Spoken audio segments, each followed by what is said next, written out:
ஹே rose, அம்மாவை பார்த்தோன்னே எதை ஒழிச்சு வைக்கிற? ஃபோனா? எப்போ பார்த்தாலும் ஃபோன் தான். அதில் அப்படி என்ன தான் இருக்குது?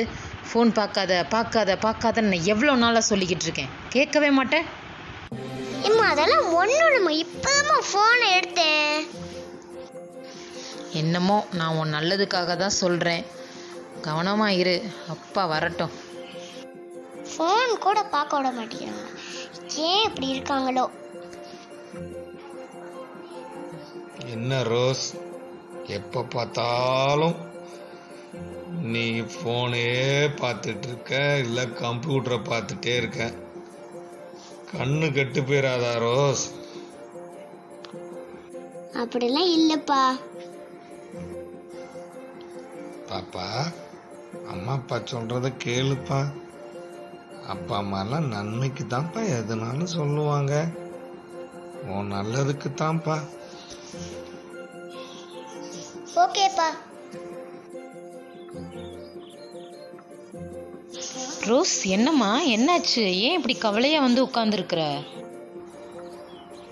ஏம்மா எனக்கு ரொம்ப தலைவலிக்குதுமா, என்னால் தாங்க முடியலம்மா.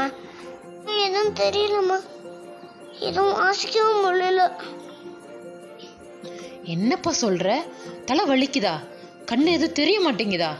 எத்தனை தடவைப்பா நான் உன்னைய சொன்னேன், ஃபோனை பார்க்காத, லேப்டாப் பார்க்காத, சும்மா உட்காந்து எப்போ பார்த்தாலும் கேம்ஸ் விளையாடிக்கிட்டு இருக்காதன்னு. கேட்டியாப்பா? சரி பொறு, அப்பா ஆஃபீஸ்லேருந்து வரட்டும், ஹாஸ்பிட்டலுக்கு கூட்டிகிட்டு போக சொல்கிறேன். பாத்தியா பாப்பா, டாக்டர் என்ன சொல்கிறாங்கன்னு பாத்தியா? உனக்கு கண்ணாடி போடணுமா, அடிக்கடி தலை வலிச்சுக்கிட்டே இருக்குமா. நீ அடிக்கடி ஃபோன் பார்த்த இல்லையா, கம்ப்யூட்டர் பார்த்த இல்லையா, அப்பா சொல்கிறத அம்மா சொல்லும் போதும் கேட்காம கீழ்ப்படியாமல் பார்த்துக்கிட்டே இருந்ததுனால உனக்கு இப்படி அடிக்கடி தலைவலிக்கிற பிரச்சனை வந்துருச்சான். ரொம்ப வருத்தமாக இருக்கு பாப்பா. அதுக்கு தான் அப்பா சொல்கிறத கேளு, அம்மா சொல்கிறத கேளுன்னு நாங்கள் சொல்கிறோம்.